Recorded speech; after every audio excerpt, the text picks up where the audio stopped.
இப்போ நம்ம பார்க்க போகிறது பார்த்தீங்கன்னா பல்லவர் கால சிற்பங்கள் பார்த்து முடிச்சாச்சு. அதனால இப்போ பாண்டியர் கால சிற்பங்கள். பாண்டியரோட சிற்பங்கள் வந்து பார்க்குறப்போ நிறைய விஷயங்கள் இல்லை, கொஞ்சமான விஷயங்கள் தான் அதிகமாக கொடுத்துருக்காங்க. இதில் 4 இடங்கள் மெயினாக சொல்கிறாங்க. 1 திருப்பரங்குன்றம், 2 திருமயம், 3 குன்றக்குடி, 4வது பார்த்தீங்கன்னா பிள்ளையார்பட்டி.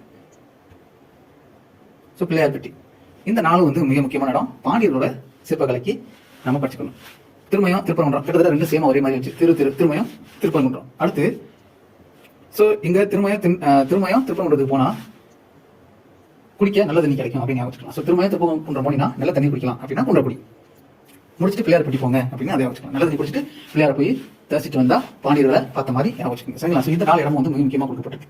இது போக இன்னொரு முக்கியமான ஒரு விஷயம் என்னன்னா கோவில்பட்டி.